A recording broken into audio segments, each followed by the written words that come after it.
Assalamu alaikum wa rahmatullahi wa barakatuh. Welcome everyone to And She Thrived. Today we have Lisa Hashim with us. Assalamu alaikum, Lisa. How are you? Welcome, Salam. I'm doing well. It's a pleasure to be here with you. So happy to be with you today because finances is an enormous topic and we've been asked many times to cover this topic. So I'm so glad that I finally have you here. I'm just going to introduce Lisa to our community. Lisa Hashim is an electrical engineer by profession. She graduated from George Mason University with a Bachelor of Science in Electrical Engineering and has a Women's Entrepreneurship certification from Cornell University. She is also a personal finance coach for Muslim women and host of the podcast Muslim Women and Finance. Lisa saw a need for personal finance to be taught to Muslim women in order for them to be safe and secure and to build wealth based on her personal experiences as a college student and as a working professional. She has conducted workshops and financial coaching sessions for Muslim women and men since August 2017. She is CEO of Hashim Consulting LLC, where she offers financial coaching for Muslim women. Marhaban, welcome. So I guess that my first question would be that what we see many a time are Muslim women who have been married for whether it's 5 years or 25 years, and the dominant contribution to the household has been domestic, not financial. And so they've essentially been very much dependent on their husbands and pretty much in the dark when it comes to how finances were run. And it's quite devastating from a logistic point of view when the marriage ends, when they realize that, oh my God, like, how am I going to do this on my own? So that's going to be the point that we're starting from. So if you'd like to address that generally, or you could start with, for example, like literally ABC, like 101, how about bank accounts, about credit, that's very big in this country. So if I'll just let you speak. Yes, thank you so much. Definitely. And I'm just going to speak from the point of view of being in the United States. But, financial literacy isn't really taught in the K through 12 school system. So a lot of women and men, their first contact with learning about financial literacy is what they saw at home, having a front row seat to the marriage of their parents, having a front row seat to seeing how the finances were divided and managed within their own household growing up.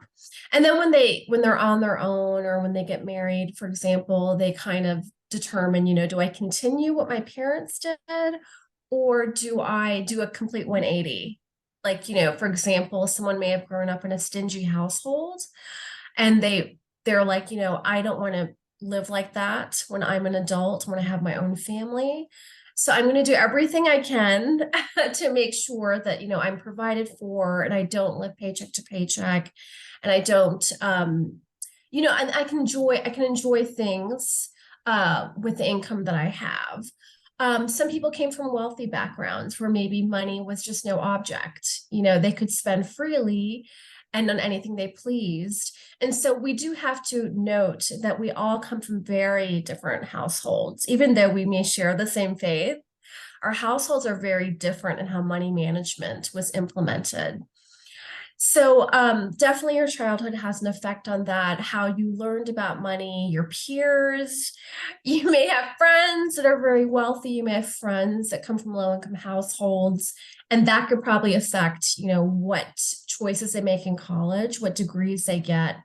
And particularly for Muslim women, I think we're just unique in the sense that we have the choice if we want to be a full-time caregiver, we don't want to be employed outside the home, or if we do want to work professionally or, just work outside the home, be employed by someone else. We do have that choice.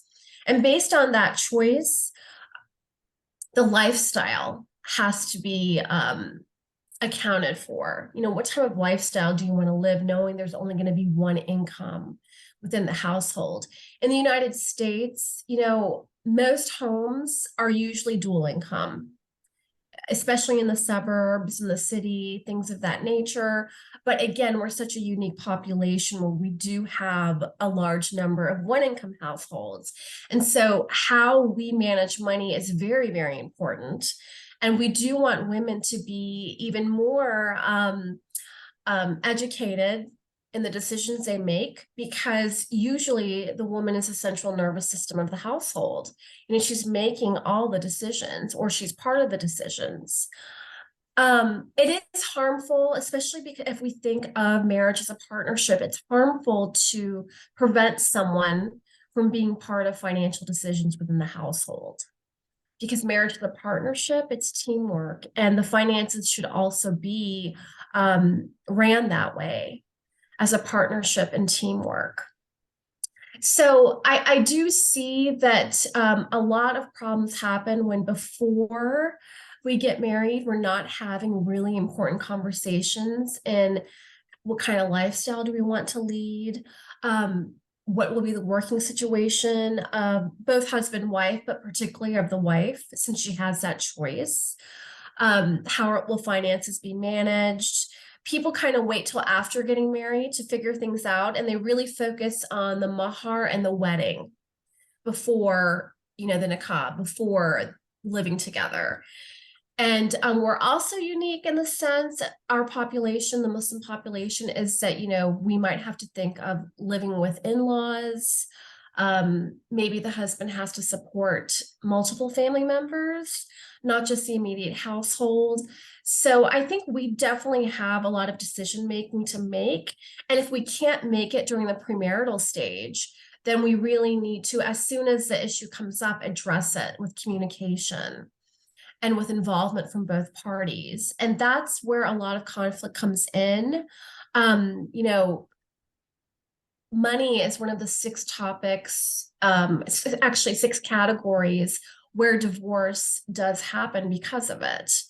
And in some instances, financial abuse is one of the most common abuses when it comes to partner abuse. A lot of people think it's physical, but it's actually financial. There's a financial component to it, and we may not realize it or recognize it.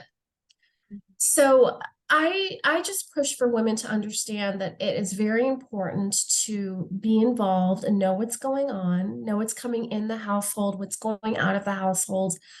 Have your own checking account, your own individual banking account. Also have a joint account where the household expenses are being addressed. Understand red flags. If something doesn't make you comfortable, there's someone spending more than the other. And that could be husband or wife. It might not be, just the husband is spending a lot on technology or things like that. It could be either spouse. It needs to be addressed. Maybe each spouse needs their own bank account and have their own allowance, so that they're not micromanaging too much. You should freely be able to spend on your hobbies. You'll have shared values and you'll have your individual values. You're not the same person. The husband and wife is not the same person. They don't come from the same background, the same household. So yeah, money matters might be different, but shared values will help them communicate better and understand how they want to build wealth in their home, how they want to spend, how they want to earn, how they want to invest, how they want to give charity. So it's really important to have a plan, be organized and have a plan. Again, a lot of the, unfortunately, the downfall of all this is miscommunication, not being on the same page, missing red flags. And I think if worse comes to worse, if you cannot communicate together, and that would be like having a financial date night where you're alone, you have a set time, and you can just talk about the financial matters. If you feel like, we can't communicate, nobody wants to communicate, that's when you probably want a third party, like a therapist or a counselor. But for women, would you like to mention some of these red flags? Yeah, financial abuse is basically controlling the money matters and preventing the other person from having any say in how things are spent. And so an example of financial abuse would be, no, I can't afford to let you visit your family, or no, you don't need that medication, we can't afford it. Things of that nature. No, you can't see the bank account statements. Things like that. Financial infidelity is under the umbrella of financial abuse, and that's more the secrecy of hiding. Financial matters. And a big example of that is, for example, if one party is gambling and the other spouse doesn't know, and that the habits, sometimes the habits of gambling can lead to an addiction, which is a serious matter. So that's why financial infidelity, it's difficult. It's really difficult to get a grasp on this because you may not know what's going on and it might be too late. And unfortunately, your name may be scarred in the whole process because you are a joint household. So it's just really important to understand what is going on at all times. Okay, so from what I hear you say is that the whole financial thing starts even before marriage to make sure that everyone's on the same page. And that would be ideal. Now, if somebody has not been so educated and wise in her marriage, and these things have happened, whether there has been financial abuse, etc., or just really like a sense of apathy because she was so comfortable living in this the structure in the home. What does she do now? She's all the legal stuff has gone through. She's divorced. She might be a solo parent now or have joint custody. And where would you advise her to begin? So you did say, so she will obviously have to have her own bank account. She's now on her own. What do you have to say about, for example, credit? Let me just rewind a little bit. If she knows that she's going to separate or divorce from her husband, she really needs to gather all the paperwork and be organized. And what happens is she may not know what's going on. Okay, so she has to hire a really good legal team who needs to do a really good financial audit on the spouse to make sure, there's nothing left out, that he didn't open credit cards in her name. You can do annualcredit.com. You can check your credit report free once a year and see if there's any cards in your name or things of that nature. So you need to do a little bit of a financial audit before you actually, separate from your husband or divorce him, because you need all that information. Your attorney is going to ask you for everything. The less you have, the more money you will have to spend in getting that financial audit done. So it's difficult because, this is a traumatic experience if you do decide to, part ways and you're not on good terms, especially. I think that's the hardest part, not being on good terms, not want to talk, not want to communicate anyway, because now you're not going to be married. When children are involved, it's much harder because then you have to think about like custody and child support and things of that nature.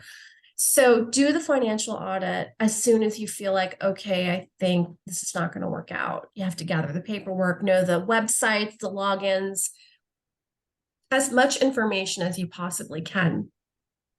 Moving forward, definitely you need your own bank account. You may have to lean on family and friends, or even like the local Muslim community, or maybe a women's shelter, a women's nonprofit. There are a lot of organizations in the local communities in each state or each county across the US that can kind of pair you up with someone. There are credit agencies that can help you establish credit or protect your credit if it's been harmed in any way. So credit is just kind of like a report card on how you're borrowing and what accounts you had open, and to make sure they're clear, that they're paid on time, there's no debts, that you're not making missed payments. And then you get a score accordingly to how you are as someone who borrows and has these accounts open. So sometimes credit can get damaged because of the spouse, the other person who may have gone wild and opened up all these accounts with your name involved too. And credit counseling organizations do exist. You have to find a reputable one. You don't want to be scammed. You don't want to pay too much, but there are nonprofits out there that can help you. And a good women's network or nonprofit organization can guide you to where that is. There's something called All State Foundation. And they have a lot of good free courses for women who are going through something like this, like starting over. And I just want to say that even if you're in a bad place, you're in a bad place during the marriage and during the separation, during the divorce, you can create something beautiful in the next chapter of your life. Yeah, you'll have to crunch some numbers. You may have to work if you've never been employed before, things of that nature. You may have to do things part-time, things of that nature, but you can create something beautiful. So many women have done it. Um, and I don't like whatever's in the past, let's try to leave it there, clear our name and move forward. And again, it might be you may need counseling, you may need to go back to school to get a better paying job, things of that nature. But alhamdulillah, there are resources out there that you can tap into. Okay, thank you. And then what about budgeting? So budgeting is basically managing the income that's coming in and understanding what's going out. And we want to have a surplus of what's coming in and kind of minimize what's going out. There's 5 major categories the budget should address. And the first is earning, how much you're earning, how much is coming in, when it's coming in. The second is what you're spending on. So maybe everyday items, utilities. Major categories within that would be your shelter, utilities, clothing, transportation, things of that nature. And then investing is a big key topic for women, which would include your retirement plan, your children's education savings account. And then the next one would be charity. Because we're Muslim and charity is such a big part of our faith. It's a pillar of faith as well. So having a category like that. And then saving, having an emergency fund, at least maybe $500 to $1,000, depending on what lifestyle you have, just in case, rainy days do happen, you may need to, you may have a medical bill, a car repair, a home repair, and that can just happen out of the blue. So you do need emergency fund in case that does happen. Okay. So shall we focus a bit on investments? So that seems to be a relevant topic for one who wants to have, growth in their wealth. Yeah, and for investing, like we're talking about, for example, stock market, the first place you can start investing is your retirement plan if you have benefits with your employer. They usually have a 401k or something like that that you can join. But I think more of the savings needs to be priority before you invest. You need to have an emergency fund. You need to make sure you're not living paycheck to paycheck. And then anything extra would be investing.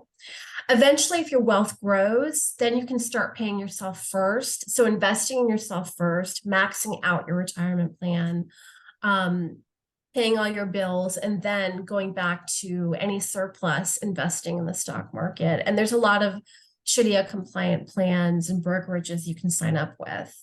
So I think women in a situation of starting over, yeah, that would be a long-term goal, but make sure you're safe first. You have income coming in, you have a budget, you have an emergency fund, you're not living paycheck to paycheck, and then you can start looking at, okay, I can invest now.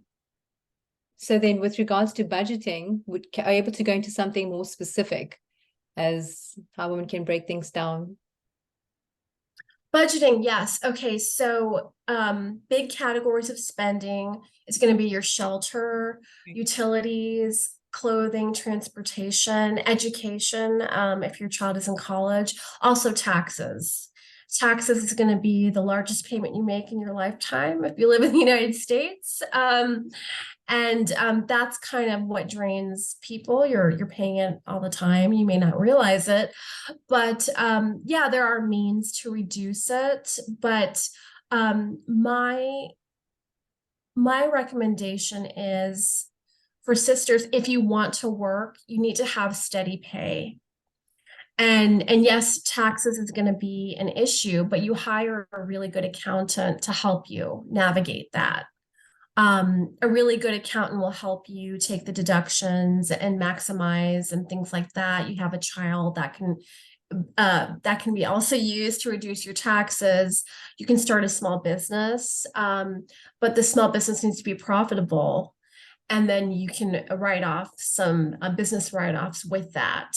But again, I want to go back to having steady, consistent income to help you, and also hiring a really good accountant, a tax professional that can help you with the numbers. Okay. And then when it comes to saving, anything you'd like to say about personal saving and also saving for the children's education? I would hold off on education savings for children until you start to save for yourself first.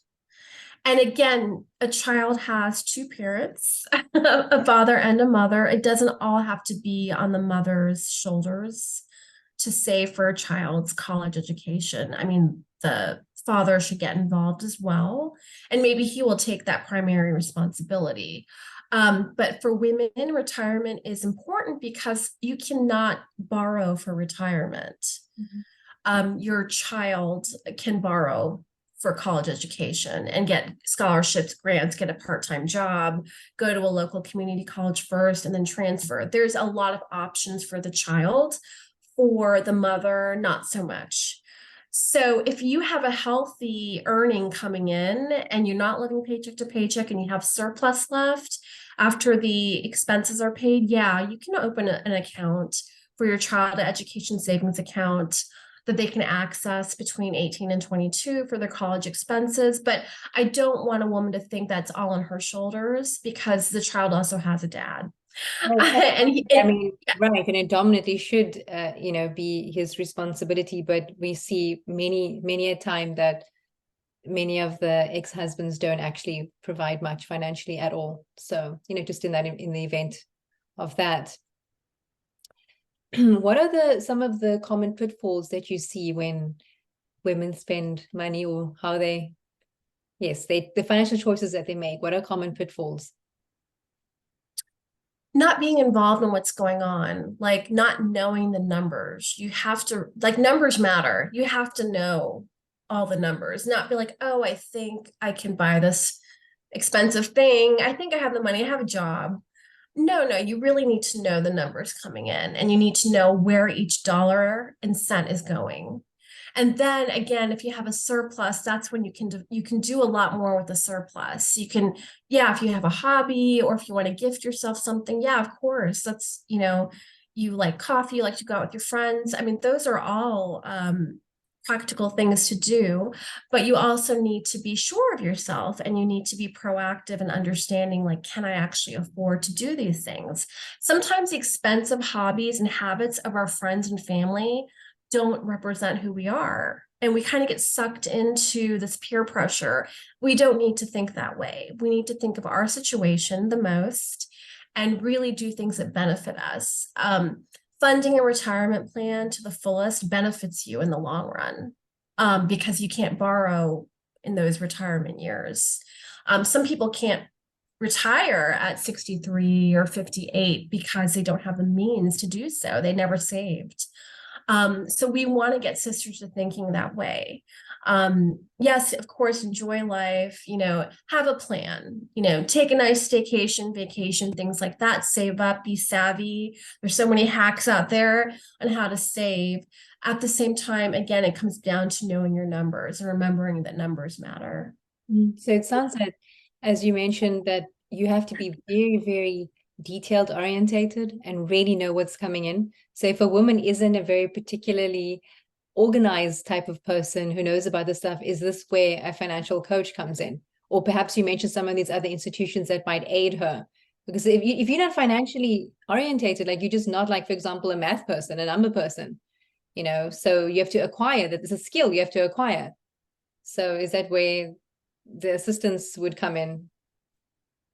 Yeah, I mean, I have worked with sisters as a personal financial coach to help them kind of understand where they stand in their financial portfolio, like where they are now, where they want to go, and how to get there. So I do help them manage their numbers. At the same time, there are a lot of apps you can download to help you monitor, Mint, MINT, you can download that. It's free.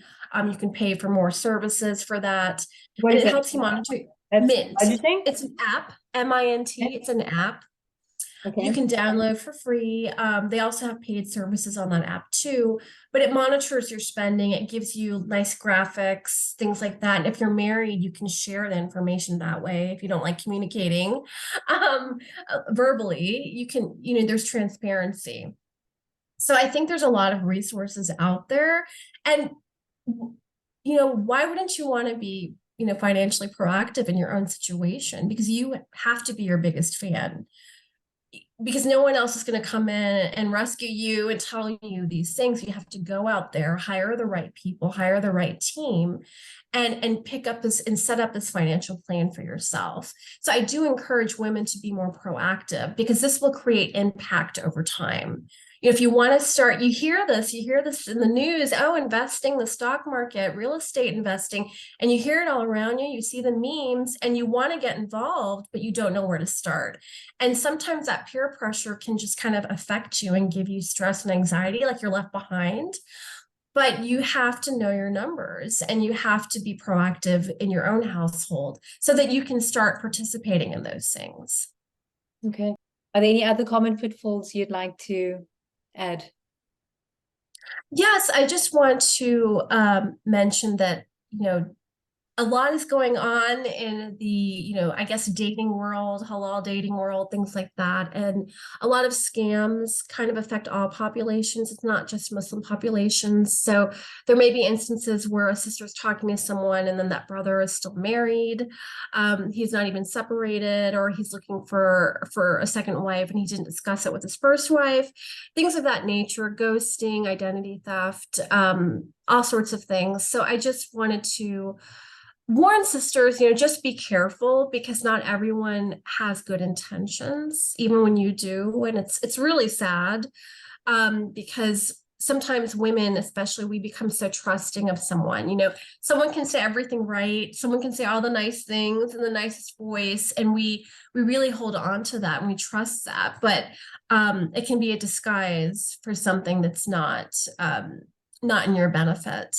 So again, I do want to caution sisters, just be careful. If you are talking to someone, try to always have like a third party know what's going on for your protection. If it's a guardian, that's great. If it's a close friend, whatever it is, make sure you're talking to a real person, not a fake profile, things of that nature, because unfortunately, there are instances coming up where people are getting scammed.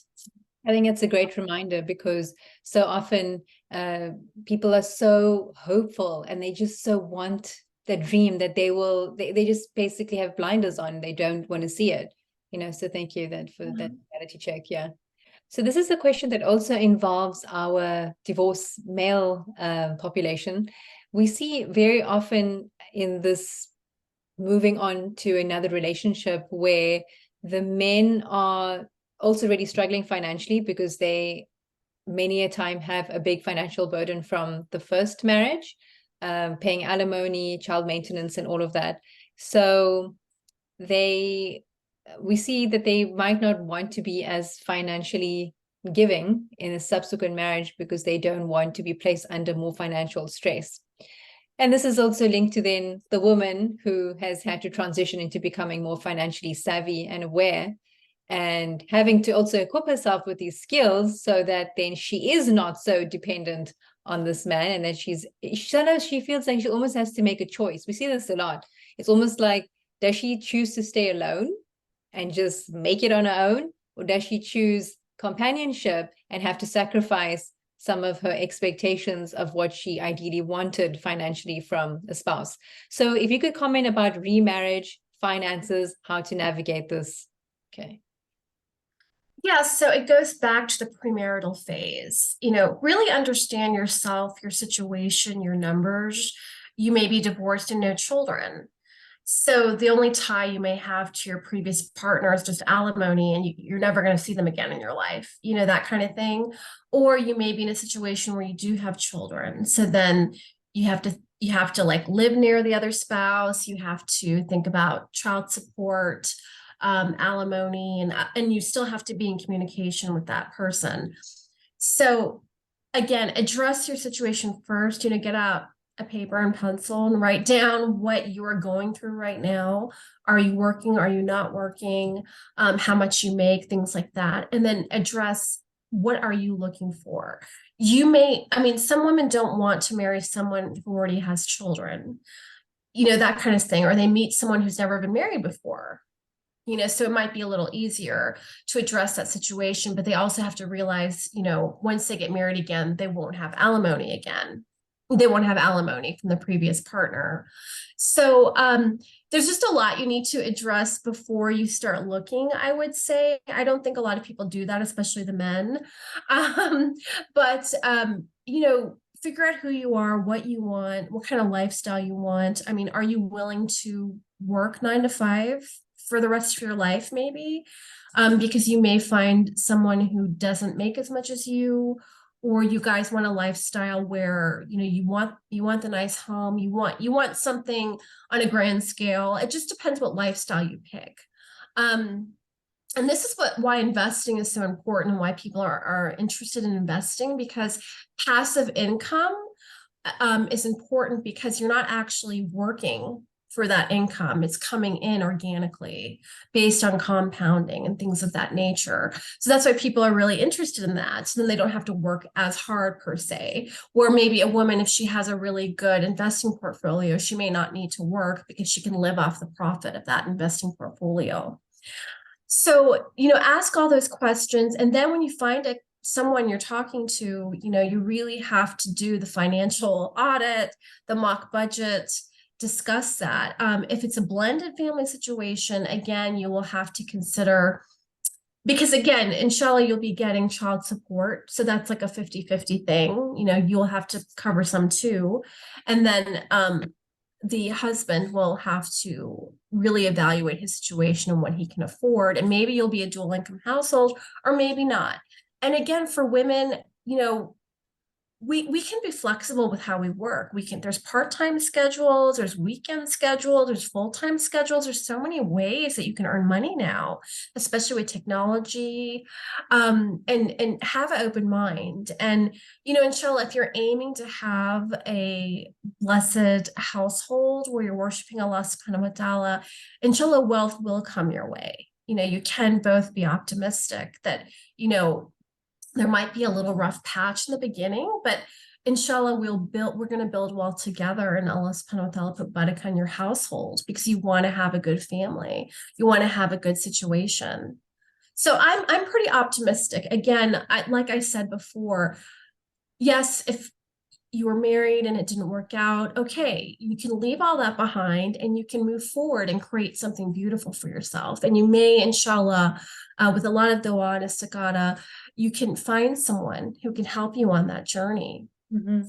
So it sounds like this whole topic seems to be under the umbrella of premarital counseling, which is interesting, because I always thought it was like a very quick and small topic under the umbrella of premarital counseling. But it sounds that we have to go a lot more in depth, like really like spell it out in explicit detail so that everybody's on the same page, right?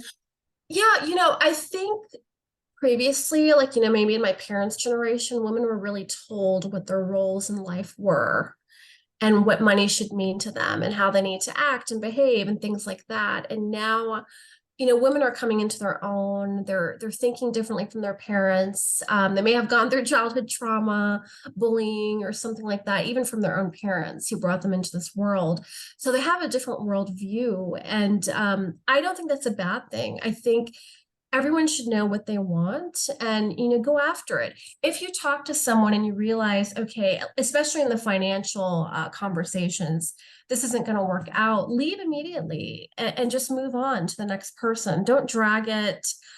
Your gut will not fail you. If something doesn't feel right, it's not.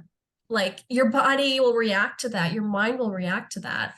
So trust your instincts and surround yourself with good trusting people who want you to win, people who want the best for you. Get a good accountant, get a good therapist, just surround yourself with a really good team that wants to see you succeed. Mm-hmm. Can you speak more on the philosophical side to a more religious and spiritual perspective of financial stress that often surrounds divorces? Yeah, I mean, we're not a homogenous population. Everybody's spirituality is unique to who they are. So I would broadly say, always place your trust in Allah, make the dua for things you want, and realize that if you don't get what you want, it's probably best for you, that Allah knows better. And sometimes the shiny objects that everybody has is what we think we want to, and it's probably just not good for us, and we just don't know that. And we have to realize, tying your camel and placing your trust in Allah, like that's what the hadith says. You need to do both. It's not one or the other, it's both. That you have to be proactive in your actions and place your trust in Allah subhanahu wa ta'ala, tawakkul. And it's harmony. Like that's what's just going to get you forward, really trusting your du'as, really making a istikhara. Those of us who are a little bit more spiritual, we say a lot more in our prayers, in sujood, we're making a lot more dua, we're giving charity. We always know that Allah subhanahu wa ta'ala wants the best for us. And there are hardships, but with our hardships come ease, that's in the Quran. So, again, we're going to probably fall through rough patches, but, inshallah, if we're proactive and we have the right resources, we can make really good decisions. Someone who may have never worked before would be surprised that moving forward, they do have a lot of wealth. They're all of a sudden wealthy, and then they don't know what to do with that wealth. So there are really good stories and good outcomes for Muslim women. Okay. We don't. Mhm. Hey, what do you say about mindset? Because just yesterday, a friend of mine mentioned to me that he finds that often in the Muslim community, there's almost like a psychological barrier to attaining wealth. Do you think that that's true or not?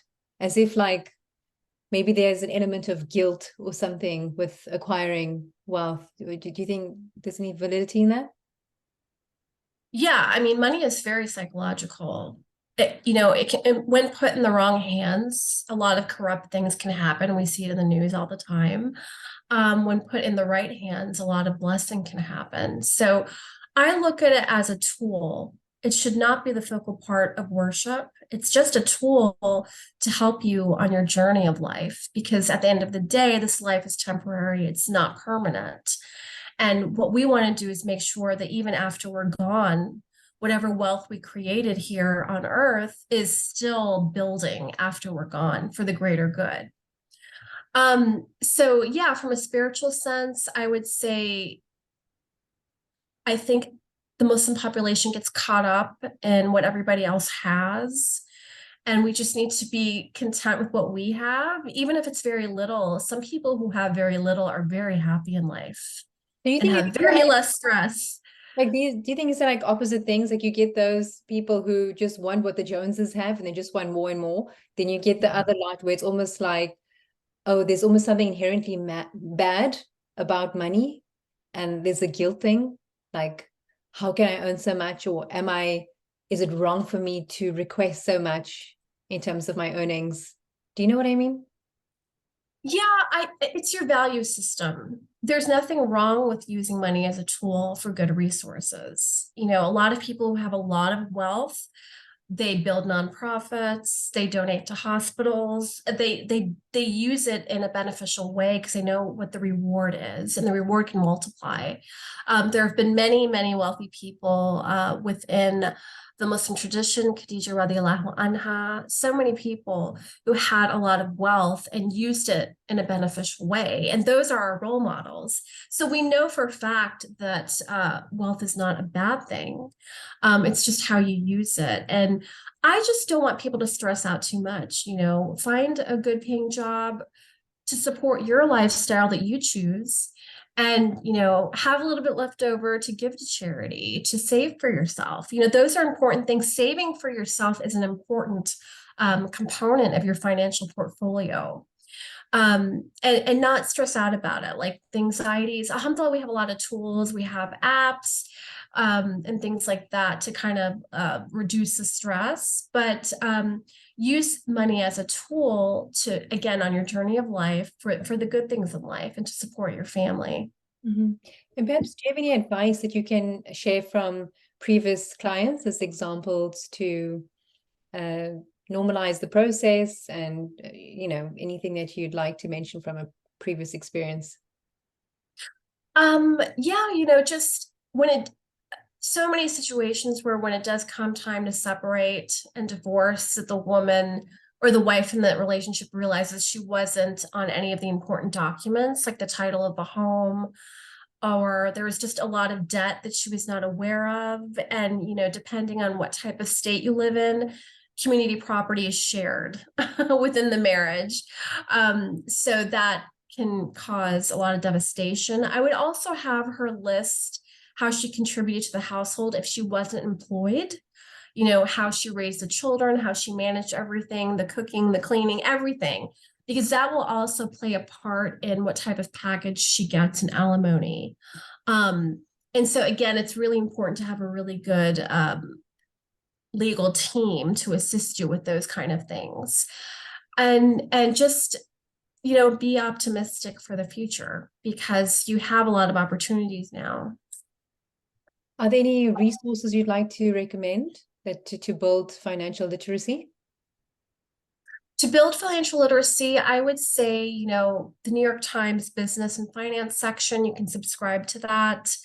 Forbes magazine, Washington Post has a columnist. Her name is Michelle Singletary. She's a personal financial columnist, and she has great articles and videos.